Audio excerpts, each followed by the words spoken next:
And we are recording. Hey there, everybody. Welcome back to the Bore Stoke Podcast, brought to you by the 50th anniversary Honda Goldwing.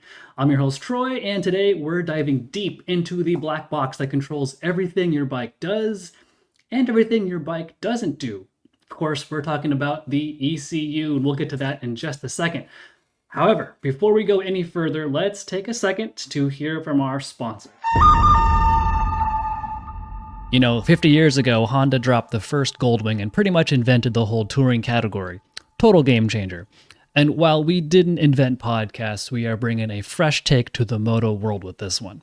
So hey, maybe in 50 years, we'll be celebrating our podcast anniversary, just like Honda is celebrating the Goldwings. Bore Stoke is brought to you by Honda Powersports, and this episode is powered by the 50th anniversary Goldwing. If you're gonna ride something legendary. Now, if you've ever wondered why your fancy new sport bike feels a little lazy in the lower gears, feels flat up top maybe, or why it runs hotter, harsher, or just weirder than it should, this episode is going to connect some of those dots for you because chances are the ECU is playing defense. To help us break it all down, I'm joined by my friend Shiv Pathak. Boom, there he is, adjusting his camera for you. Shiv is, and I'd hate to admit this because we have that kind of friendship, one of the sharpest minds in the world of motorcycle tuning. Man, that really pained me to give you a compliment, but there it was. Oh, you're being Shiv, serious? don't make me take it back, man. Okay. All right. Don't Okay. make me take it back. Shiv, I must admit, you are pretty sharp when it comes to these sorts of things, and you're a European motorcycle expert when it comes to ECU tuning, and for good reason, which we'll get into in just a second. And you've decided to come on, you've asked to come on for episode number 6 because you've got some things you want to say, right? And how regulations affect electronics and how all of these things affect the way the bikes ride. So, in today's episode of the Bore and Stoke podcast, we're going to talk about Euro 5, US sound laws, the sketchy ways OEMs charge you to unlock your own bike, and why road tuning versus track tuning are two completely different animals. We'll then tap into some things like social media, dyno drama, even some car tuning stuff, and maybe how the two are related or not. So, come along and let's start the banter. All right, Shiv. Thank you for having me. You ready for this? I'm ready. All right. Well, as I mentioned earlier, you specialize in ECU tuning, but kind of give us some of the background. How'd you get into this whole game in the first place? Sure. I started tuning back in 1999. Actually, no, 97. I'm old. I bought a Miata out of college and I put a supercharger on. And back in the day, there wasn't any viable engine management solution. So you had to do this, this awful recipe of MSD ignition timing boxes and NOx sensors and rising rate fuel pressure regulators. And same you as you would expect, the fuel management part was inconsistent and lagged the turbo part of it. So you get on the throttle, your boost would go up high instantly, but you wouldn't get any fuel, get a lean run, get a bog. And people lived with this, and it was kind of accepted back in the day. It drove me nuts, so I did something which no one did back then, is I called up this company called Electromotive. They make standalone racing computers, and I gutted my Miata's electrical system and I installed this Electromotive Tech 2 programmable ECU, and I had to get to work the next day, so I had to figure out how to tune this thing, and through many Projects different. projects are always best when you have to like go to work the next day. And I worked in the World Trade Center. I worked in a Oh, trading fun. company, right? So the first time my car failed on me was going over the bridge from New Jersey to New York. My machined crank trigger assembly that you used to get the RPM and the crankshaft that fell off. I didn't wasn't welded properly, so that broke. So that's your enemy. Um, but the biggest problem is back in the day, you started from scratch. You couldn't take an existing tune for. There's no flashing available back in those days, right? I think Honda may have had some physical chips you put in and burn on an emulator, but that was kind of cutting edge back then. So I had to learn how to make a calibration for a Miata from scratch, which was daunting. And luckily I'm kind of OCD when it comes to this, so I spent years just doing this. And I think well, I know that gave me um, good amount of insight into what makes an engine work and how to make it work. Even though it was kind of an ancient system back in the day, it's still the fundamentals don't change. So from there, I started making little kits, program those Tech 2 electromotive kits with there were bolt-in pre-made harnesses that people could install in their Miatas. And then did the same thing for Subaru and Imprezas. Um, People putting turbochargers back on them back in the day, and then it kind of went from there. And then that was my first company making that kit for a variety of vehicles. And I would provide the calibration to go along with it, the tune to go along with it. Um, and then I started getting into flashing back in the early days for Mitsubishi Evo and WRX, and that kind of took over because you got to the point where ECUs, once you could get into them deep enough, they did everything you wanted them to do. There was no reason to gut your bike or your car and put in all this other stuff. Um, so that's how it started, and throughout many mistakes along the way, and um, vehicles, and a lot of trial and error. Let's say you end up finding your little niche. And for me, it's kind of just focusing on 3, 4 ECU platforms and making you know, ECU calibrations for them using my handheld little flashing device. My side question becomes, did you blow that Miata motor? No, it got wrecked. It got wrecked. Yeah, that's strangely enough, What I did think you do? it wasn't me. I let someone drive it and they rolled it off a mountain. And no, I'm not. Oh, this is another side. This is another side story. So they rolled it. So I got a head injury. I was a passenger in it. It was luckily the roll bar kind of saved my ass, but I have a big scar from here to here. And because of that, I was getting migraines for like 2 years, and I had to quit my job. And I started writing for car magazines back then because my Hmm. day job I couldn't do anymore. So writing for car magazines as a journalist, I did that from 99 to 2003, I think. And that's when I started taking my tuning job more seriously because it kind of exposed me to the market and where the niche was for me. So that Wait a helped. minute. Secondary Yeah. side question. If if your friend didn't roll your Miata, would you have been in the World Trade Center during 9/11? No, I left New York to move to California prior to that. So that was already a Okay. decision I made. Um, but funny enough, when the World Center when the disaster happened, I was sleeping on my friend's couch, an editor's couch, for a magazine car test that we're doing at Willow Springs, and I woke up to that horrible, horrible disaster. So yeah, that's kind of a bummer, I know, but it was Wow. it's life. It, I mean, total side note there, but I was just trying to connect some dots. You were in the World Trade Center and during that time, so I didn't know. But anyway, we're veering off Luckily, my track company here. went out. My company went out of business in the World Trade Center, so everyone I know was not no longer there. Fortunately, Phew. yeah. Well, um, yeah, let's veer back into this Let's move side of on. things. um, I agree. so so so take us into how that experience and that background then funnels you into the world of motorcycles.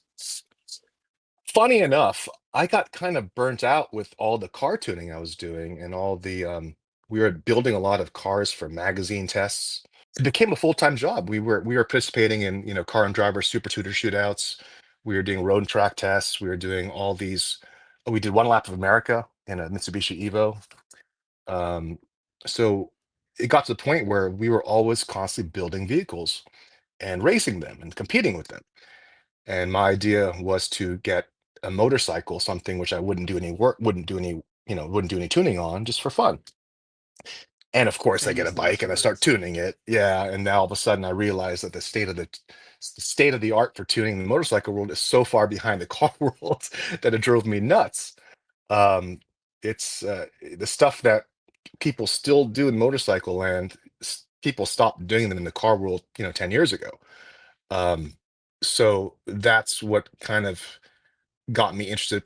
Also, with the motorcycle, there's no buffer between you and the bike, right? And in a car, you're in a big box with suspension and sound deadening and a lot of inertia flinging around. On a bike, it's very direct and connected. So as a tuner, it was nice making changes and feeling instantaneously the result.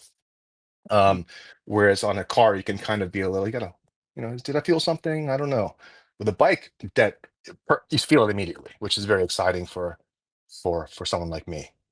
What was your first bike? It was an Aprilia RS 250. It wasn't street legal, but Really? I managed to get plates for it. And I had that. Yeah. No, sorry. Before that, I had an Aprilia RS 50, which then I converted Oh, to a I RS loved those 80 with a things. big bore kit. And then I was riding down to Laguna Seca for some big old events and on the highway, and it's motor seized. Well, So I yeah, wonder why. yeah, yeah. Just I didn't going in understand the concept yet. the. I remember being a teenager seeing one of those Mhm. things, the RS50, at my local dealership, and I didn't know anything about bikes back then. I just saw this little thing sitting in the window, and I was like, "That's cool. I gotta It have was that super thing." cool. I gotta have this. I didn't know what a two stroke was. I didn't know what this thing was. I just saw that it was cool and it looked cool and it fit me. And I'm like, I gotta have this thing. And Oh, it my was way dad was cooler like, than getting a moped, for sure. oh, yeah. And my dad was like, are you an idiot? No way. I'm like, oh, come on, dad. Really? Please? And Oh, yeah, I kept the whole motorcycle stuff away from my parents for a long time. They didn't know. They wouldn't. You don't want uh, to tell your parents you ride a bike. They don't want to do that. I mean, I grew up around cars with my dad too. And we would, there was no way. I thought he'd be really into me getting onto two wheels. And that wasn't quite the case. Oh, no. Well, But my parents were from India, so back then, in India, you have bikes everywhere, like little mopeds and scooters. So it actually wasn't that bad until they saw the bikes here, how different they were, and how well, fast fair. and ridiculous they were. We both come from immigrant families. So, That's yeah, right. man, the jokes we could tell, but we're not. Um, We're live. We can't do that, can we? no, we're not live. We're not live. So, um, where was I going with that? Oh, so you got into motorcycles, you got the RS50, RS250. Um, and then let's fast forward a bit, and we are at this point now where ECU tuning is, at least for motorcycles anyway, is super complex because of Euro 5 regulations, EPA regulations, things like that. And you've found your niche in basically tuning the three big European bikes, right? I just chose them because of the bikes I personally own. I mean, I only tune bikes that I actually want to own Uh, myself, and so it's really kind of quite a quite a little thing I'm doing here because I I buy the bikes for the purpose of making tunes from, but they're bikes I would buy anyway. So all I do is develop these calibrations for them, and then I share them with my customers. So it's weird. It's not. I don't feel like I'm working. I feel like I'm just making my bike better, and then just giving the opportunity for people to run my calibrations. So that's a nice difference. hmm. So, well, let's that's a good point. Before we go any further with this, let's also point out that you do sell your tunes. You have a company called Open Flash Tablet. Is that correct? Open Flash Performance, close. Open The Flash product is Open Flash Performance. Tablet. The Yes. product is a tablet. Oh, if Mhm. you viewer or reader are really big nerds of Motorcycle.com, you'll remember I had done an article with Shiv a few years ago talking about this exact thing. So while we are, Shiv does have a product that he sells. This isn't really the point of why he's here. The point of why he's here is to, we want to dig deep into this different strategies and the different tuning um, that come stock on a lot of bikes and what Shiv can do and some weird things he sees. So, with that all being said and that disclaimer out of the way, um, let's get into kind of the meat of why we're here in the first place. Euro 5 tuning and the Euro bikes 5 that you Plus. Euro 5 Plus, that's true. Yeah. Next, next, Um, next step. Tell us about that. What is it? What does it do? How is it hampering our bikes? Well, it's compounded for us in the United States because we not only buy bikes which are Euro 5 Plus compliant, we also buy bikes which have to comply with these really bizarre US sound regulations. Um, every country has sound regulations, but what makes the US so weird is the testing methodology they use, right? I don't know the exact details, but they look at the peak horsepower RPM, so the RPM which peak horsepower occurs divided by two, and then they test sound at that RPM. It's arbitrary, essentially, right? Because again, it's silly. So because of that, different manufacturers have to massage their power curves and where the peak power is made to get that testing RPM to be at a location which they can pass. And if they still can't pass it, they'll do things like, reduce time, reduce a throttle opening, limit throttle, things like that. So at the end of the day, you end up with, compared to the European bikes, you end up with US calibrations, which have big, torque holes between like 4 and 5 or 6 and 7,000 RPM. And then up top, they kind of roll off early. Um, BMW is everyone fairly familiar with how limited and how corked up their tunes are for the S1000 RRs. Um, Ducati does the same thing now for the most part with their new Panigales and Street Fighter V4s. Um, they do two things. They make the power fall off really early at higher PM. So whereas the European bikes make peak power at 13 and a half thousand, the US bikes start closing the throttle above 12,000 RPM. So you end up with peak power 12,000 RPM, so that the testing RPM for sound is only now about 6,000 RPM. So they still can't pass. So what they do is they limit throttle between 5 and 6,000 RPM. So when you ride the bike, you notice a big dead spot between 5 and 6, and then it feels good, and then it rolls off up top, and they still allows them to claim a reasonably good horsepower number, but when you compare to the European bikes back to back, they feel vastly different. Um, um, and this seems to be more an issue with the higher revving, bikes like the four cylinders, with things like KTM, the big displacement twins. They don't seem to be as hampered by all this because they don't rev as high, so they don't make as much noise. Um, and they don't generally make power up high so much, so their testing RPM is quite low. So where they're more limited by fueling issues, they're not so much limited by throttle closures and things like that. So, you kind of touched on this already, but Mm. all of those strategies amount to what when you're actually sitting on the bike and twisting the grip? Ugh. Well, let's start with the BMW. By BMW, I mean all the S1000 RRs, the M1000 RRs, the M1000 XR, the bike I own myself. When you ride them in the first three gears, you notice that there's a massive torque hole between like 5,000 to 8,000 RPM. So much to the fact that you wonder how this could be passed off, like by lawyers, because the power curve becomes like an on-off switch, and it feels like a 600, through most of the mid-range, and then above 8,000, it kicks in to get full power. Um, it's infuriating, and it makes no sense. And well, it does make sense, but it makes the bike almost, well, no, definitely disappointing on the road. On the track, when you're in fourth, fifth, sixth gear or have revs above 8,000 RPM all the time, you don't feel it too much. but on the road, it's diabolical. Um, for the new Ducati V4s, it's similar. You get this kind of torque between 4 and 5,000, and above 12,000 RPM, you notice the bike just goes dead, doesn't pull anymore. And when the bike revs to almost 15,000, but you're making peak power 12,000, you have this 3,000 RPM worth of overrun, which is kind of ridiculous. So it's kind of that's disappointing. And there are other issues. I mean, that's just the sound limitations, the limitations caused by sound compliance. There's a lot of issues caused by fueling compliance and actual tailpipe emissions.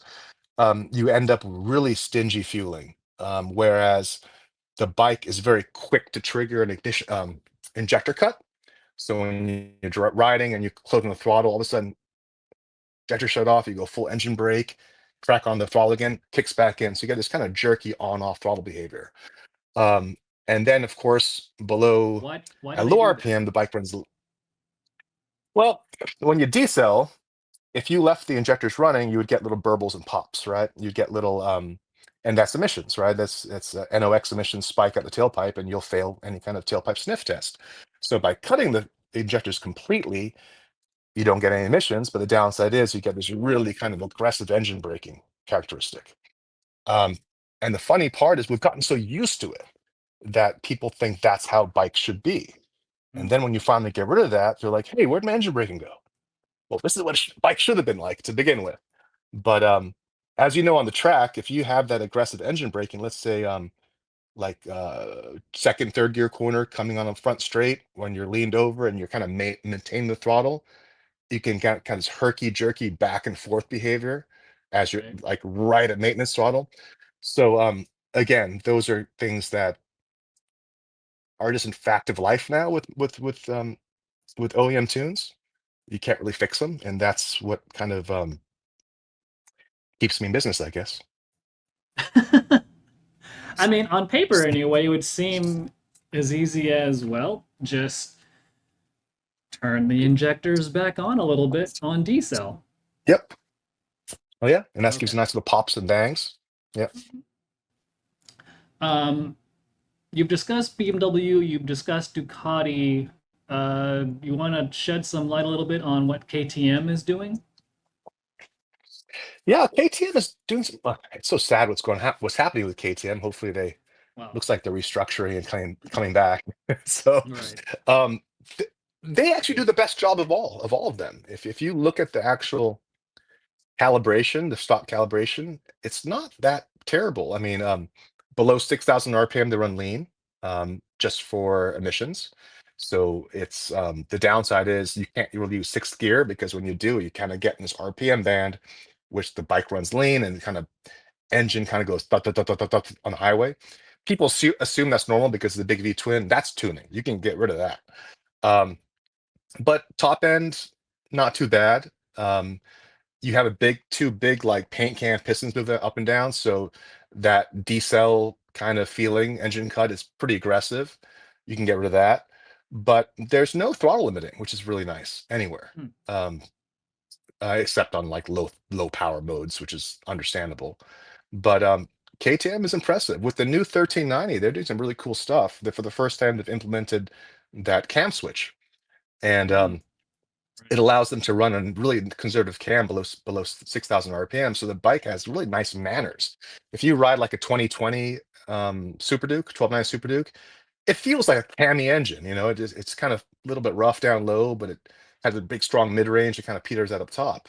With the 1390, it has a really refined feel below 6,000 RPM, and then it just has this amazing top end pull on the big cam, and it's great. It's really good, and that transition is noticeable with the stock calibration because it runs lean through that transition, so you get little misfire pops. Yeah. But you can yeah, you can fix that through mapping, and it becomes just seamless. That's actually one of the most impressive road motors you could ever test is that 1390. So how are they? Well, you guys kind of touched on that already, but um, Mm. does that come down to a V twin versus a four cylinder and the liberties you're able to do with one versus the other? Yeah, V twins have an advantage, meaning like when you have four cylinders, you've got twice as many moving parts. So you have in machining, your clearances are kind of limited by machining ability, right? The clearances between the piston ring and the cylinder wall, right? So if you have a lot of small pistons, you have a larger relative clearance. So you end up getting less efficiency. Where if you have, and you also have less efficiency on a small displacement, on a smaller displacement engine because you have to rev them higher. So then you have more frictional loads on top of that. So generally, you smaller dis- four cylinders, four cylinders will have less thermal efficiency than a big V twin because to make power, you got to rev them really high, and that kind of introduces thermal loads and frictional losses. Um, Big V twins are nice because they can be really well balanced these days, and they don't rev high, so you're not dealing with a lot of what do you call it? A lot of fluid dynamic stuff. If you look at a high revving engine, there's a lot of shit going on. You have intake valve opens up, you've got air coming in, the air's got to be tumble a certain way to mix with the fuel, so you get a homogenized air fuel mixture so that it falls in the piston nicely and everything's mixed. And if it's not mixed, you don't get good combustion, you get bad emissions. So there's a lot more funny business going on with high revving engines that's hard to deal with on But emission then, standpoint. right. Well, then the trade-off becomes horsepower, right? I mean, there's Yeah. a reason why Ducati went with a four-cylinder because they pushed that V twin as far as they could take it. Oh, for sure. Yeah, for sure. So, speaking of Ducati, it almost seems like they planned it this way because, as you've made known to me several times, you can buy an exhaust that Ducati will sell you Oh yeah. along with a mapping kit, and suddenly everything is great. So, Yep. tell me about that. Okay, so when you ride a modern Ducati V4, a US homologated bike off the showroom floor, you'll be surprised at how lumpy and how many hesitations it has, and the quick shifter feels, the cut times feel too long, and it just feels very doesn't feel very smooth to ride. And again, this is all due to it complying with all these emissions and sound standards, sound regulations. But when Ducati is unencumbered by these regulations, for example, their racing kits, which are for off-road use only, all of a sudden these problems go away. So now all of a sudden, the throttle closure at high RPM is no longer there if you buy their racing package. Of course, to buy the racing package, you got to sign some documents saying that the bike's no longer a road bike, it's a track-only bike, and all this kind of stuff. I think you even have to tow the bike to the dealership in order to get the stuff installed with no headlights and no license plate. But the upside is all those hesitations and throttle closures and dips are all gone. And the bike makes a ton more power. Um, so it's almost like a loophole they use to get around to show people what the bike can actually do without being limited by laws. It's kind of tricky. I don't know if I necessarily agree with that, but that's the way to do it. I mean, so let's back up a little bit here. And what's the difference between an American, let's just say the Panigale V4, just to have a Yeah. baseline here.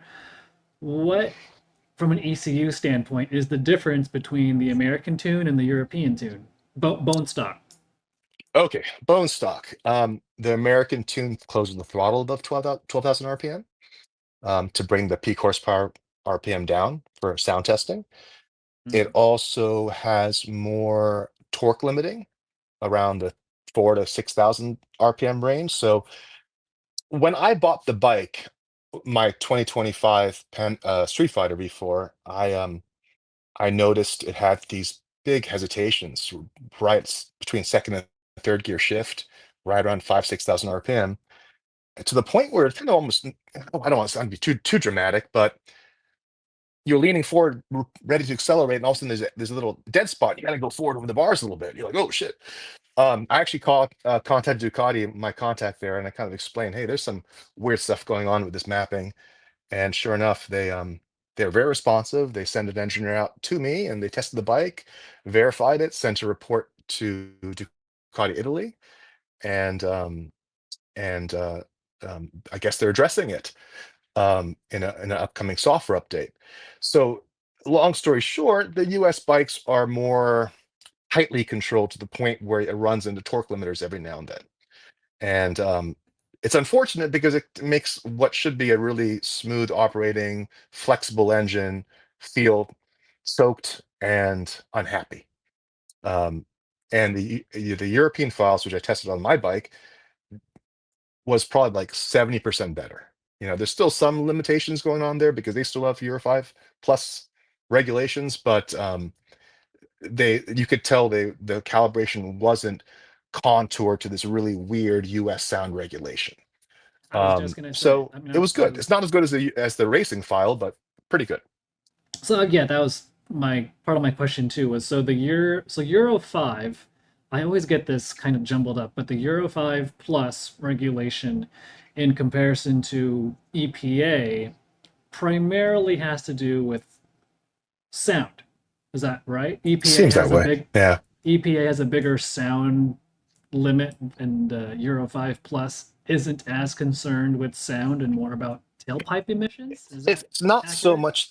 It's not so much the sound. I'm sure they're both strict on sound, but how the US is strict is silly. They pick one RPM where they have to be really, really quiet, versus I think more a general kind of volume over a larger range of engine speeds in Europe, which makes more sense. So Mm. that's why the US bikes have these giant cutouts right where that's tested, which is not what you want on a bike, for Christ's sake. But that's what they have to do, you know, you know. um, so that's Ducati. What about BMW? Even worse. Um, they have almost like I think in between like 5 and 8,000 RPM, they have a 35% throttle opening limit, which makes the bike just feel awful. Um, they do have a optional calibration you can get from the dealership called the M Torque tune, and you can request it. You can request that your bike comes with it, but they do the same thing Ducati does. They knock off the top end power by making the throttle closure instead of in the mid range, they make the throttle closure up top. So now instead of making the full 200 horsepower, it makes like 170 horsepower at a much earlier RPM and then falls on its face. So that brings the testing RPM for sound lower, which means you don't get that big dip anymore in the mid range. So it's basically like, rob top end power to fill in that little hole, or have a giant hole and have the top end power. Those are two Right. options from the Solves factory. one problem by creating another. Exactly, for sure. And so, at least for US bikes anyway, there's having ridden a lot of these myself, maybe not to the degree that you have and the testing that you have. I mean, like, it almost makes these bikes terrible to ride in stock configuration. Well, there's a But reason why they fly out to Europe, I think, for these things where they have the that, much better well, calibration. we still ride the bikes here. That's true. Although that being said, it's like it's considering the hurdles and limitations that they have, these manufacturers. It's not just these three manufacturers we're talking about, it's No. everyone. But it's it's in a way it's a minor miracle motorcycles sold in the US perform as well as they do with Yeah. Yeah. all these hurdles they have to jump through. This is a good spot to take a quick break, I think, because we have to keep the sponsors happy and keep the lights on. So before we jump into our next topic, let's take a quick break for our sponsor. All right, quick break. Now that riding season's finally here, let's talk about the bike that's been reinventing the touring game for 5 decades, the Honda Goldwing. Whether it's a coast-to-coast trip or you just want to eat up some twisties and some serious comfort, this thing delivers. It has that powerful flat six engine, available DCT for smooth, clutch-free shifting, and loads of tech that makes every mile smarter, smoother, and more enjoyable. It truly is the best bike for any bucket list ride. Check out the 50th anniversary Goldwing at powersports.honda.com. Okay, we are back from our break, and Shiv, now that we have an idea of how ECUs are programmed stock for a lot of bikes, but Ducati, KTM, BMW specifically, let's get into how you make these things better.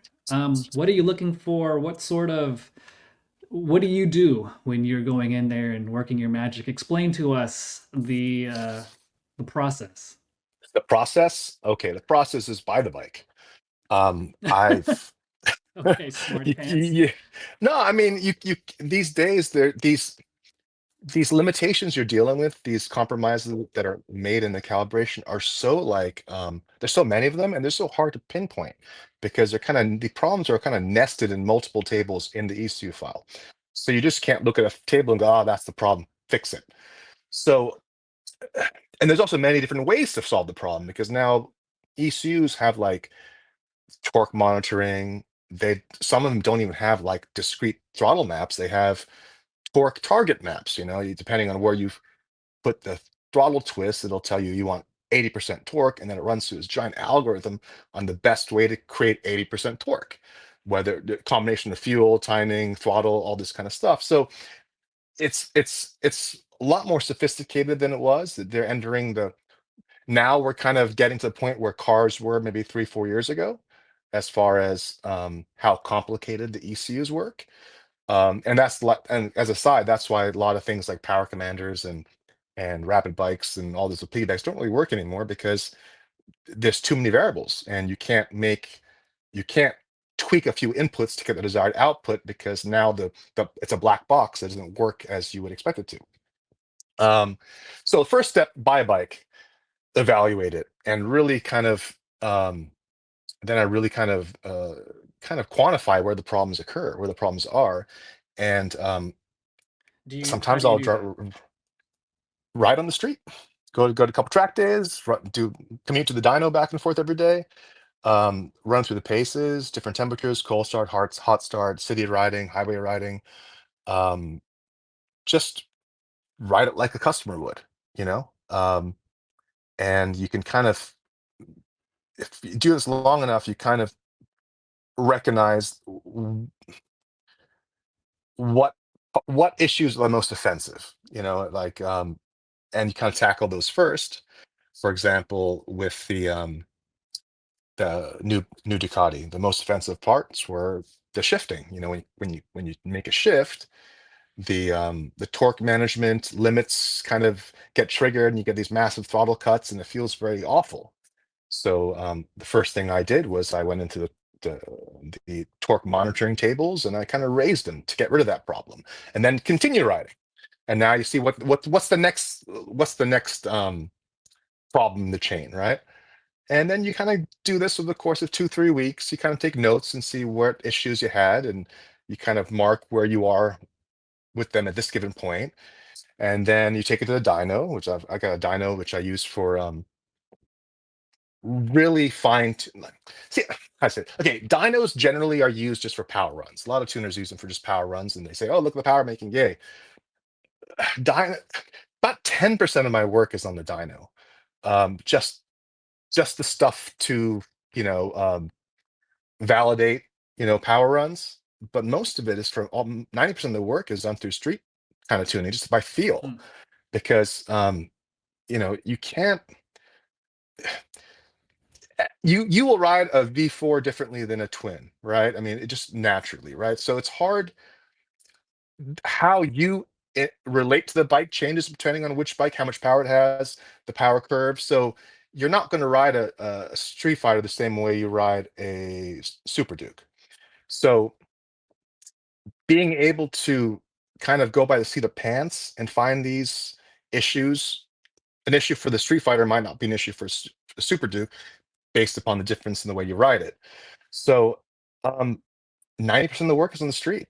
And then once you kind of pinpoint those issues and trying to back them out, sometimes use the dyno to kind of, if you want to slow things down, you want to hook up all your data logging equipment and look at all the live data, look at air fuel, and kind of figure out what you felt. Was it a lean run? Was it a rich bog? Was it a throttle closure? Then use the dyno to kind of pinpoint that, right? You can't really do it on the road safely.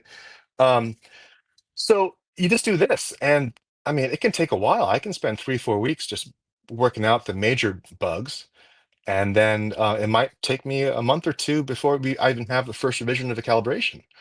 Um, and once I have something that I'm confident in, that doesn't cause any problems, that fixes problems. Might not fix all of them because maybe I don't even know what problems are until I write it some more.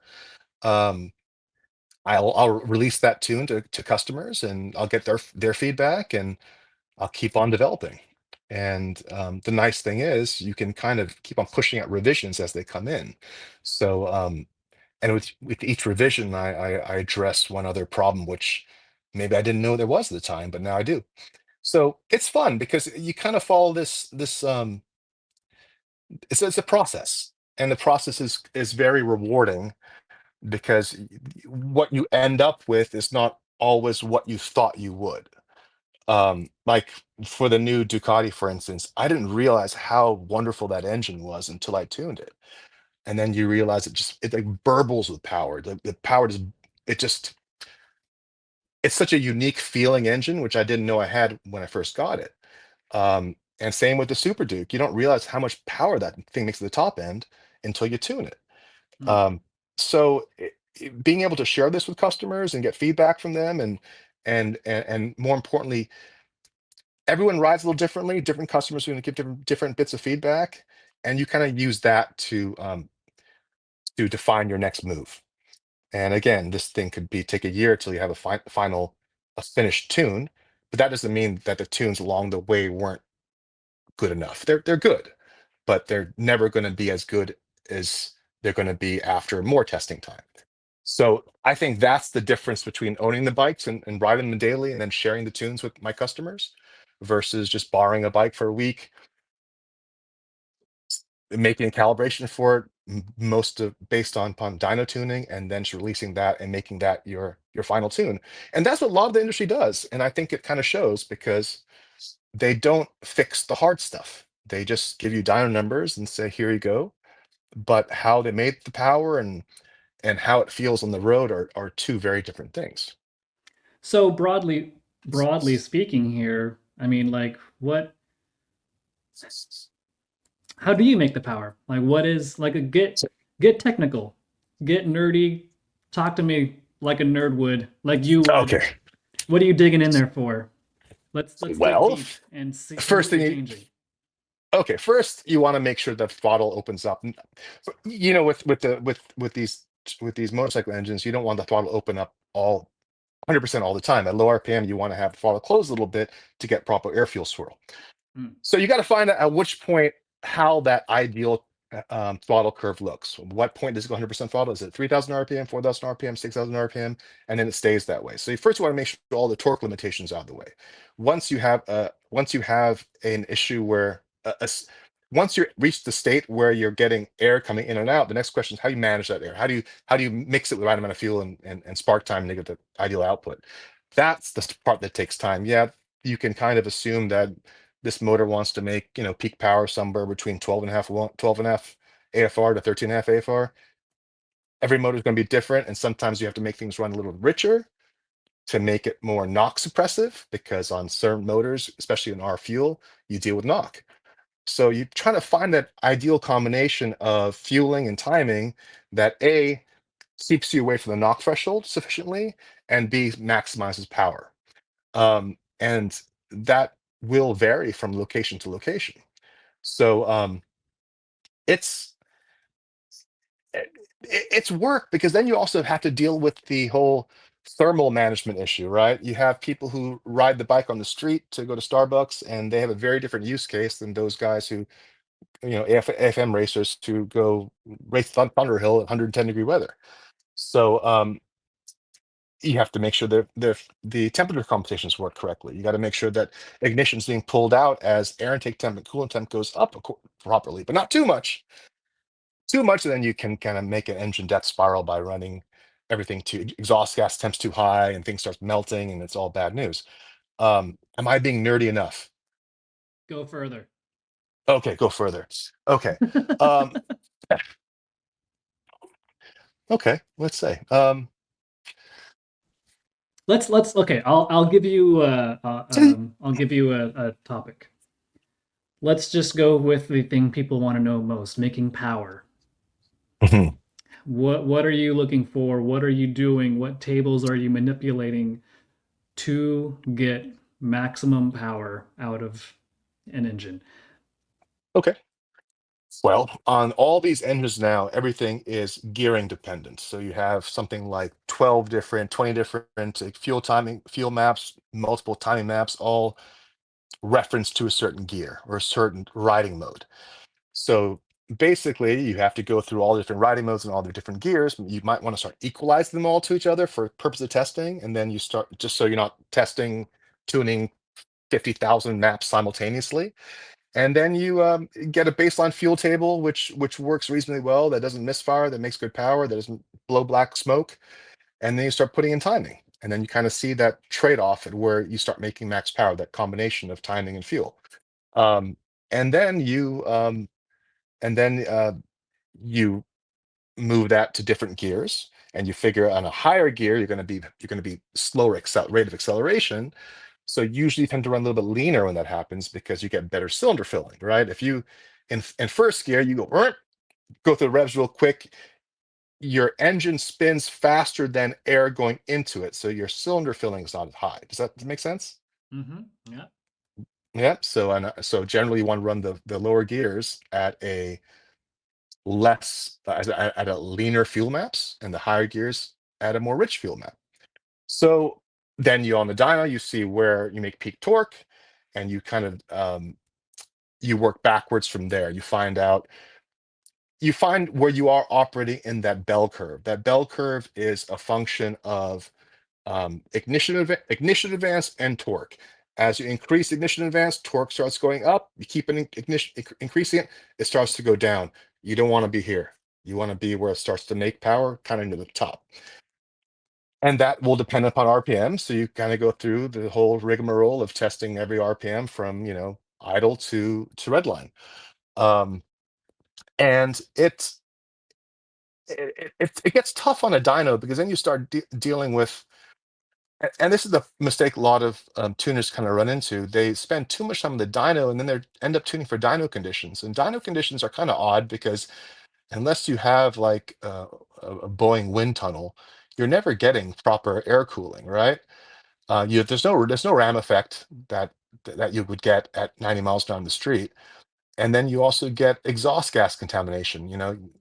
Most shops don't have really good ventilation systems, so you end up tuning for dirty air. Um, so there's a lot of considerations made to making max power, and sometimes you have to leave a little bit of max power on the table, depending on how you think these bikes are going to be used. For a race bike like an M1000 RR, you don't run those things, at the ragged edge. You just never would. It's not necessary because they make 99% of peak power with a nice safety margin, versus 100% power with no safety margin. So it's power is the easiest thing to make. How you make it will will kind of define what your goals are. Do you want something to kind of be reliable, or do you want something to just be kind of a dyno queen?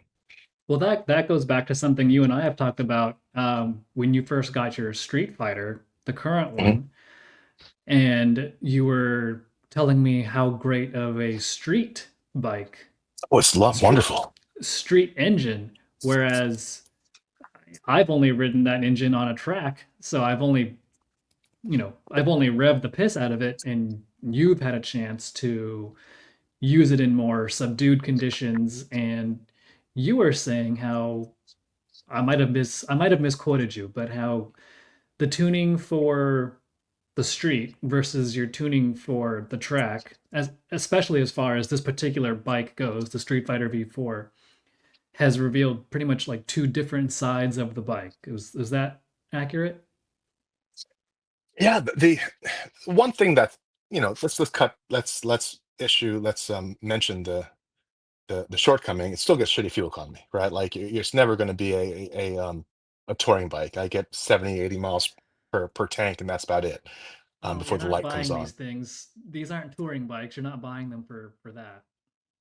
Yeah, that is true. But as operationally, the engine's incredible. It's smooth, and more importantly, it how do you say? when you ride a S1000 R, the motor feels like a chainsaw, right? It feels Go very, I on. mean, it feels good. No, I mean, it feels like if no, like a nice chainsaw, um, the Ducati feels like you're tearing silk. It just feels um very got a nice texture to it. Nice texture. And having an engine that's explosive while feeling so subjectively good is really rare. It feels special. And when it's mapped accordingly, it's very flexible. It doesn't bog, it doesn't vibrate, it doesn't kind of shudder anywhere. Um, it's if it wasn't for the fuel economy issue, it would be such a wonderful engine to put in any road bike. Any road bike. Your analogies are so weird. Why? Inaccurate. Chainsaw and silk? What? What? What are you even talking Well, about? when the BMW engine revs, it feels like it tingles like a primitive part of your brain, right? It feels like very racy, very harsh, but in a good sounding way. It has, Hmm. you know what I'm talking about. Come on. Yeah, yeah. The So Ducati okay. feels like it feels beautiful, sounds beautiful. So what did you do? What have you done? What does your tuning do to that V4 engine to make it such a great performing street bike in your opinion? Street engine in your opinion versus the high revving nature of the track? Well, Or can you even admit, can you even say such things, or is that kind of revealing the secret sauce? no, there's no secret sauce. The key is just, the real thing is Ducati made an amazing motor. I mean, it just does things so well, but it's just handicapped by the calibration. So all I feel like I'm doing is just making the engine work the way it should. Which And is what? uh, Which means what? which means Technically speaking, what does that mean? full throttle opening, leaving disabling the deceleration fuel cut, so you don't get a big on-off jerking when you come on off the throttle. Um, making getting the fueling right so you don't get these lean spots and rich spots, raising the torque limits so you're not bumping against them and you're getting these random throttle closures every now and then. So it's basically just making the engine feel like it would back in the old school day, right? Like you back in the early 2000s, we weren't dealing with this stuff, right? The engines kind of sucked, but they didn't feel restricted, right? These engines are amazing, but they're just restricted. That's it. You get rid of them and it feels wonderful. Um, the it just the thing about the Ducati engine that's so nice is that it's reverse rotational and it doesn't feel like a lot of inertia moving, right? And the bike feels very narrow and it feels very light. So it's a weird thing because it feels like a 600, but it just makes a crap ton of power everywhere. But it makes it in such a way that's so progressive. And you can do that through mapping. You can adjust, the throttle tables are all three-dimensional, right? So you can make it so as you kind of open the throttle, you kind of gradually go through this table where the throttle opens gradually as opposed to a big spike. So you can build these situations where the motor power just kind of builds like in a very controllable but very enjoyable way, as opposed to just kicking all off at once, where it where you initiate all the rider aids and it kind of feel like you're fighting the bike. So there's a lot of things you can do to make the bike more manageable because that's kind of what you need when you're talking about a 200 plus horsepower bike. These things are unmanageable if it's not controlled electronically. Well, so that's a good segue there of track versus road evaluations. I mean, what aspects of tune do you think are overlooked in each category, and which ones do you highly value for a track and or street tune? For a track tune, like it's a subset of the road, right? Everyone on a track, you never ride like you would on the road, but on the road, you do tend to do things you do on the track, although very seldomly, right? So for the track, you never really dealing much with this.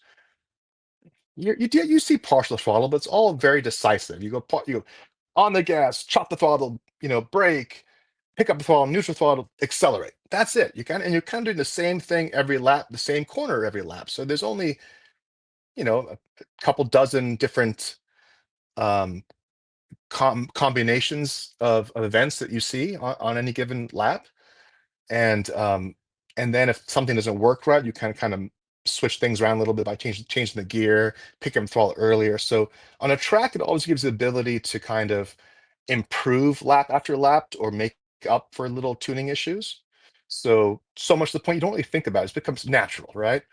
On the street, your combination, your situation is always changing, right? You need it to work properly at any given time because you don't have the next lap to fix it.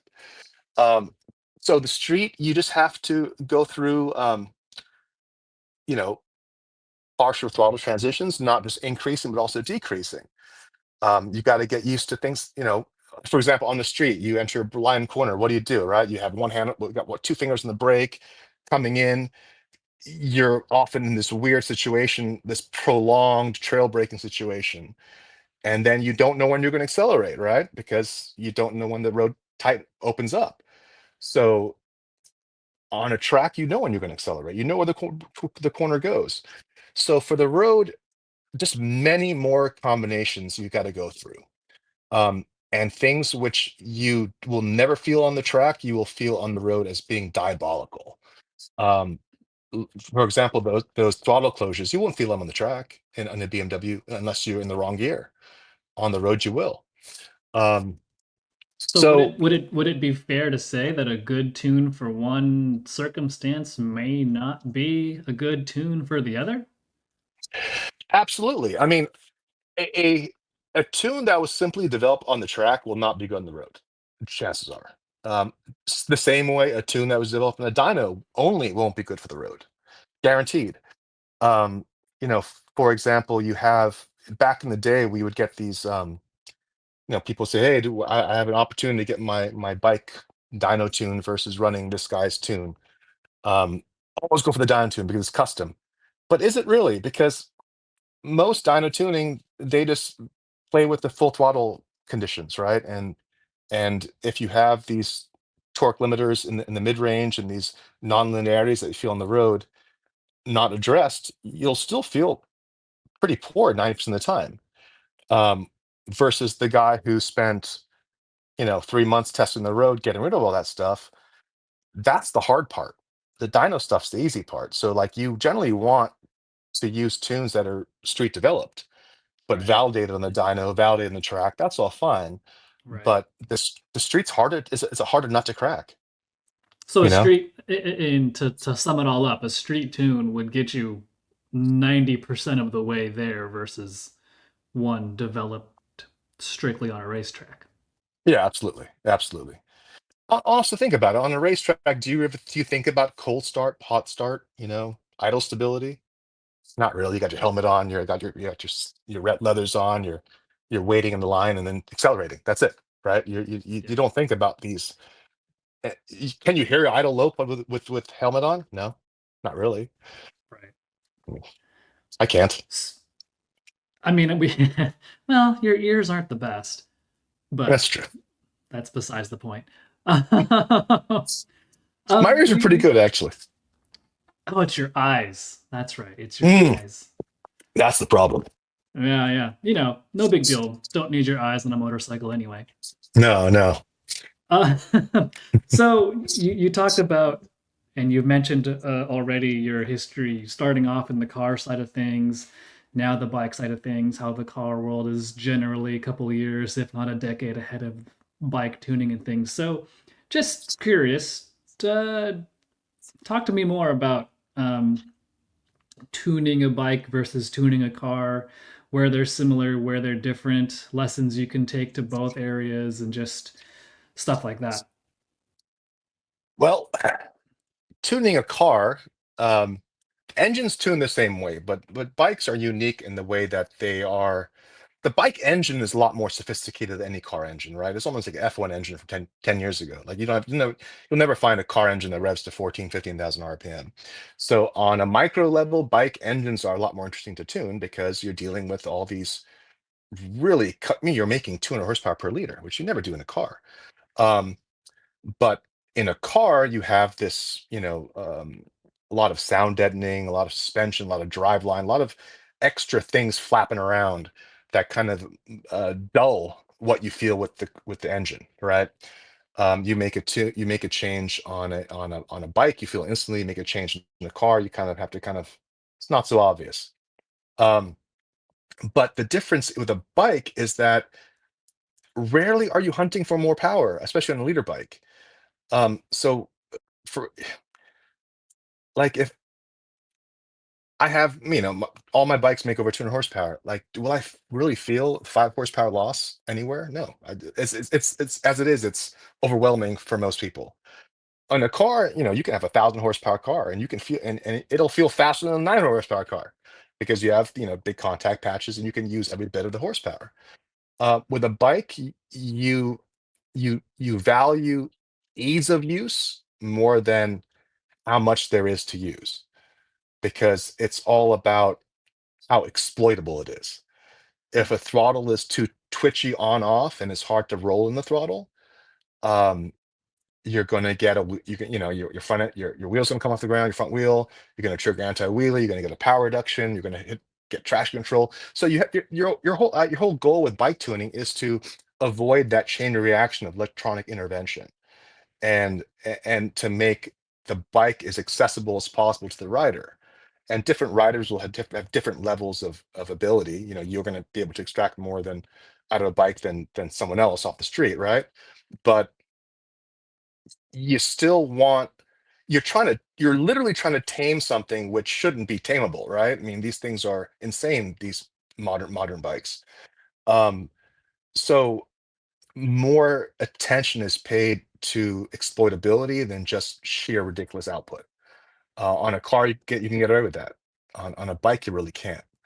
Um, and that's where, um, and that's again, that kind of comes back to the road. Like sometimes you ride a bike and it's, let's say, for example, one bike is super easy to get right on the edge, do a wheelie, pull the wheel up, hold it there. Other bikes, it's really hard to do that. Well, what bike would you rather have? Something that you can kind of hold power where you want it to and kind of meter it, versus one that you're always fighting anti-wheelie, or fighting, or chopping the throttle to get things back under control. Um, so bikes, that for bike tuning, that's a much larger consideration. Um, Hmm. yeah, because that makes the bike fun versus not fun. That makes the bikes fun versus scary. Simple as that. What uh, what car technologies are we finally, from an ECU standpoint, are we finally now seeing on the motorcycle side of things? Well, I don't think we're seeing direct injection yet, are we, on motorcycles? Anything? Not to my knowledge. So nothing. I mean, we've seen turbos on bikes. I mean, but that's not really high tech these days. Um, the ECUs are getting lot more clever. They're kind of with adaptive knock sensing. Some bike runs widebands O2 sensors, so they run closed loop fuel control all the time, which is unique.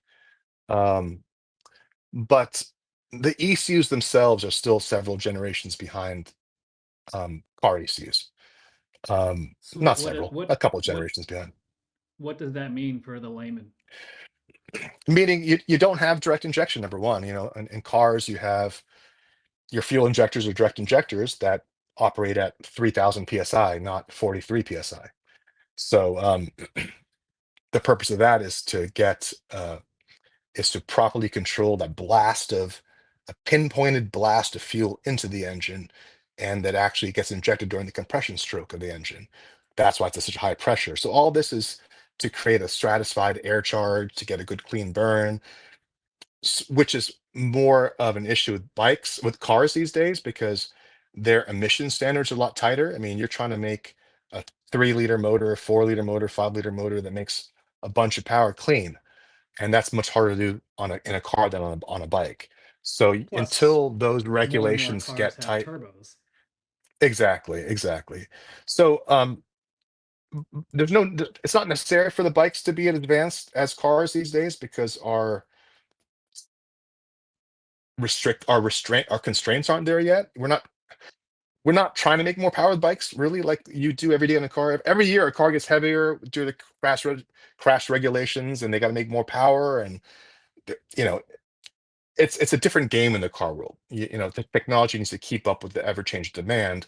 With bikes now, I think manufacturers realizing the importance of downsizing bikes now. Like you have the new Panigale V2 makes less power than the previous one, and the chassis is better, right? So you're not playing the same game as you are in the automotive world, and as a result, the ECU technology follows.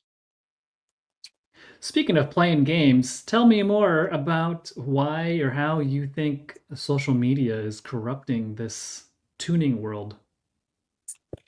Well, okay, how do I put it politely? No, don't be um, polite. Go for it. well, you have a lot of influencers, right? And I think the influencers, you've met some of them, right? I mean, they're at press launches, Go on. right? Okay,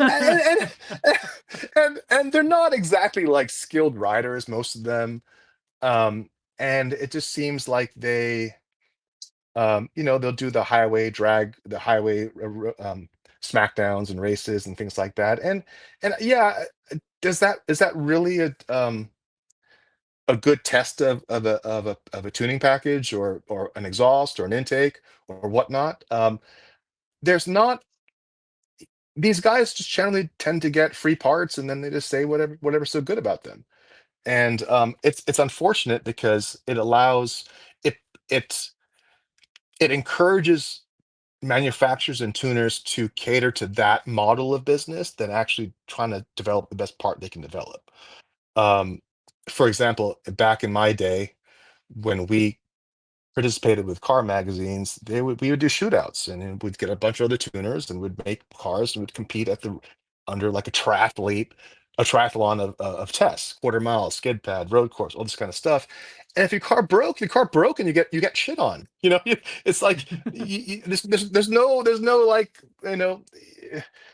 it's you couldn't hide a mistake, and I think now with social media, it's very easy to hide problems, and only talk about the things you want to talk about. So it kind of becomes more like a glorified advertisement, But which is with doesn't that work both ways though? I mean, if there was a problem, let's just say a problem happened to one of these influencers or anybody really.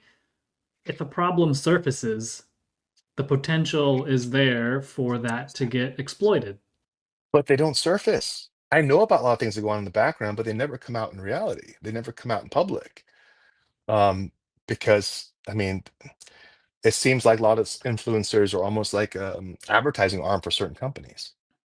Um, and that makes it also doesn't help that there's so many different mediums now. You got Reddit, you got Facebook, you got YouTube, you got all these social media mediums now, and then it encourages people just to kick out product really quickly and just try to find a new buyer really quick you can always find a new buyer, right? They often lose old buyers by their lack of focus on their product, but as long as the new buyers come in quicker than the old buyers leave, they're happy. And that's kind of unfortunate because it keeps it often leaves the customer out to dry a little bit, when you're not when the manufacturer or the tuner stops is always chasing the next best thing. You know what I'm saying? Um, I mean, I get what you're and saying. The I guess the counter argument could be good products and bad products have existed for as long as people have been tuning their vehicles. The good Mhm. ones the good ones stay alive, the bad ones get weeded out, and the But they cycle don't get weeded continues. out because but they don't get weeded out as quickly as they should because the influencers keep them alive. It just people put unusually a lot of weight on what certain people say that I don't think that their opinion should be more valid than anyone else. Does that make sense? Said the two of us who are here on a podcast talking about products. Well, that's true. This is all very true. It never applies to us. We are perfect little angels, Shiv. Oh You yeah, would I never know. put out a I know. bad product. No, I Never. get what you're. I I totally get what you're saying. I'm just playing devil's advocate here because, in some regards, you have to.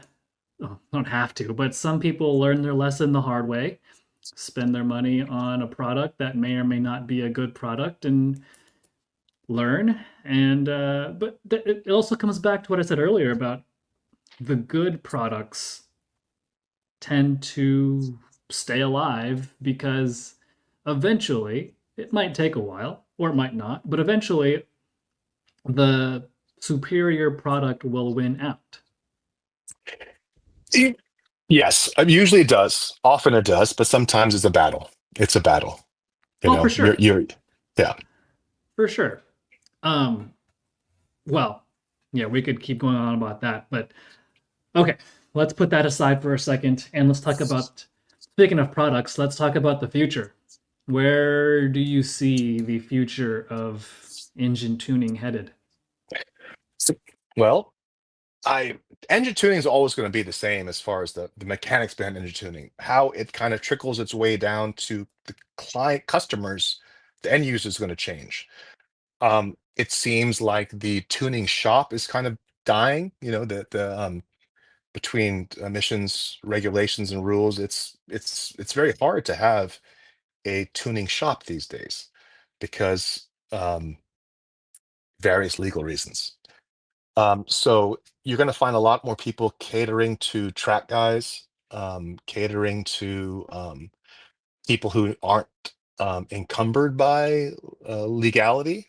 Um, and you're going to find a lot of um,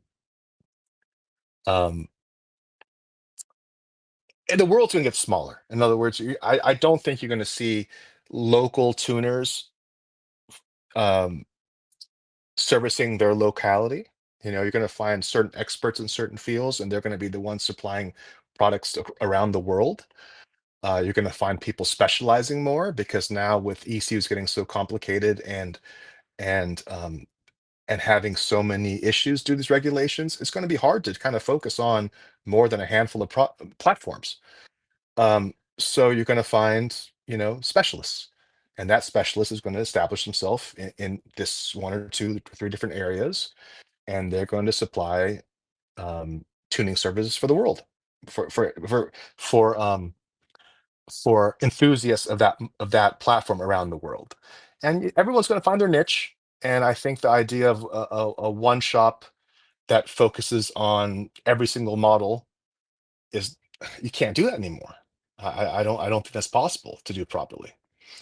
Um, so that's Sidestepping where I see it going. sides sidestepping the question a little bit, do you see tuning, I mean, not do you see it, but how do you factor in the world of hybrids into the this tuning equation? It's not really a thing in the motorcycle world, the whole hybrid thing, although Kawasaki does Oh, have a hybrid bike, but it is a thing in the car that's going to side. change. That's going to change things. I know in the car side, you can't really tune a hybrid very much. Um, there are some people who tune the gasoline powered part of the hybrid, but it's too car car world tuning is difficult because now you get updates over the air for software, right? So every time you go to the dealership, they update your ECU, and if you have a tune in there, it gets overridden. Um, and there are a lot of monitoring devices on cars that tell you that your thing's been tuned, right? That tell the dealership that your car's been tuned. That has direct implications of your warranty. In the car world, in the bike world, that's no longer not really the case. You know, there's especially on these, um, especially on the models which are so like BMW, which is so like handicapped tuning wise. Dealerships tend to turn like a blind eye to that because they know people aren't going to buy that bike and keep it stock. As far as hybrids go, I don't know. I have no experience in that other than my wife driving one. I don't know. I don't know. I think they're Hmm. boring, but I mean, they might be boring, but it's kind of the future. If you look at Formula One, you look at all these hypercars that are hybrids. mm, yeah, okay. If you're talking that, if you're talking like LaFerraris and P1s, yeah, that's not boring for sure. Right. but it'll happen in time. I don't know when it'll start trickling down to the motorcycle world, but I mean, you let me know what you find. Kawasaki currently has, to my knowledge, the only hybrid motorcycle in production right now, Have in you ridden it? mass. I have. How was It it? is not, but it's not meant to be a performance bike. It's meant to be a commuter, a glorified commuter for. It's called the Ninja 7, um, and it's got the Ninja 500 engine with electric hybrid backup to it, so it'll scoot you off the line really nicely. And for a city bike, it Really? actually works. Yeah, it actually for a city bike, it actually works pretty darn well. You can Do ride you it think in motors? full. What? Do you think motorcycle manufacturers are going to be faced with a situation where they have to make across their entire fleet? They'll have to have some bikes that are very fuel efficient to allow them to sell the bikes on the other end of the spectrum. So I can Like have like an like average like carbon footprint. like like auto manufacturers have to do? Yes, exactly.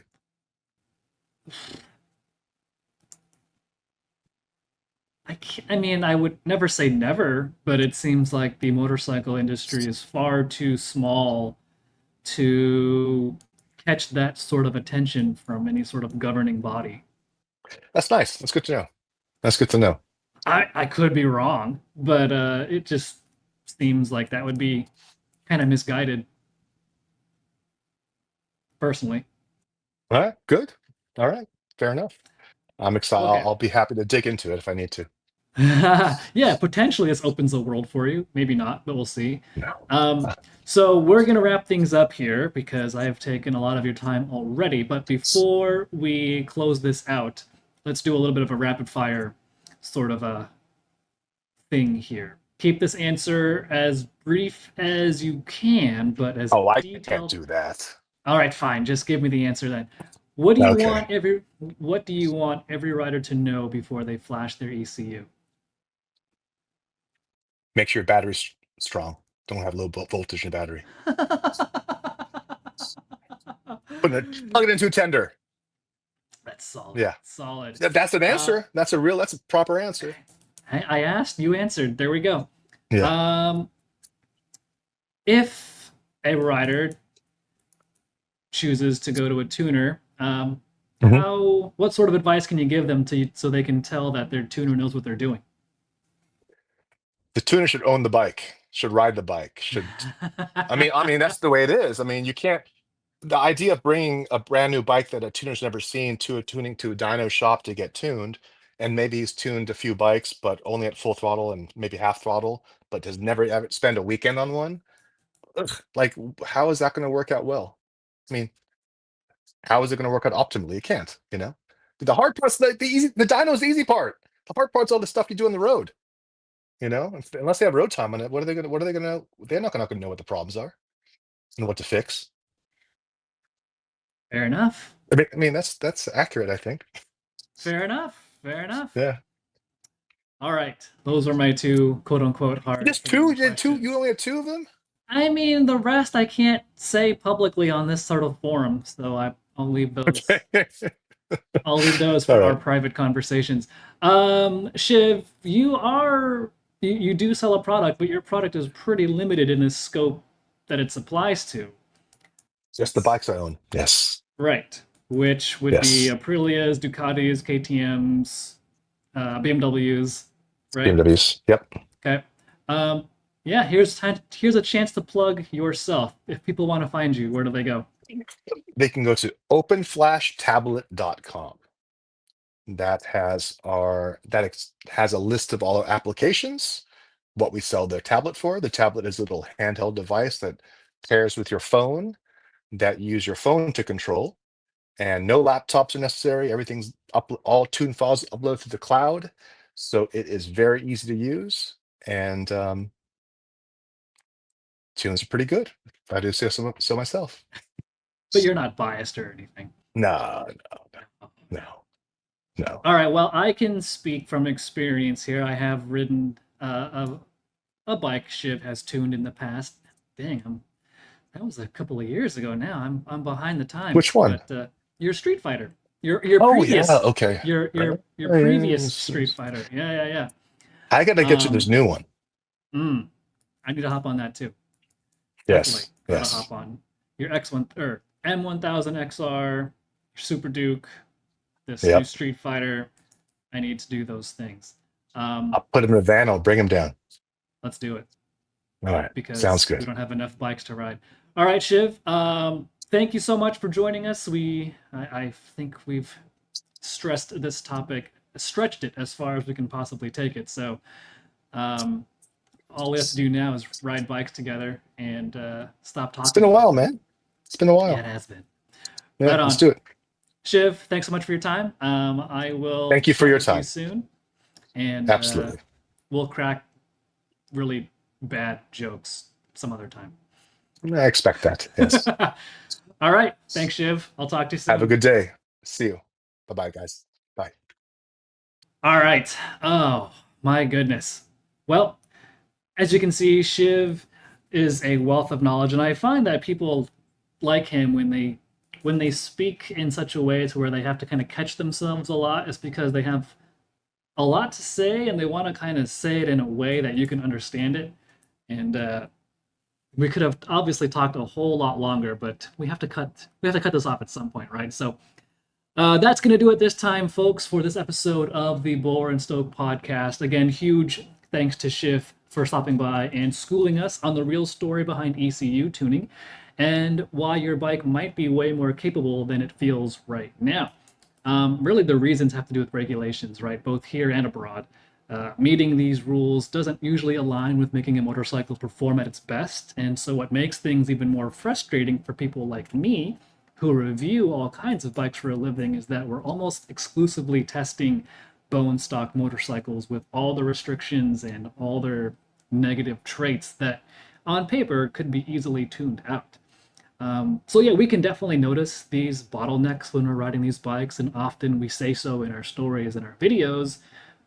And it's also why you'll often hear me saying things about like, if this were my bike, the first thing I would do is flash the ECU. But testing stock bikes, we just don't have that, usually anyway, that ability to be flashing everything as we're going, especially brand new bikes that maybe don't even have a tune built yet. So maybe you'll understand a little bit of the world that we live in as bike reviewers, kind of hamstrung by bone stock motorcycles each time. But anyway, after listening to this, I hope you're walking away a little bit more entertained and a little bit more informed.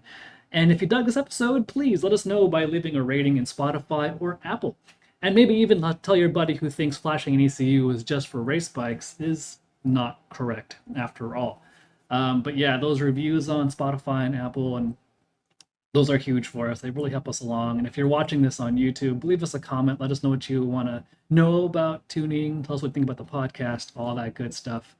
Yeah, it really helps us, and it really helps us make a better product for the future.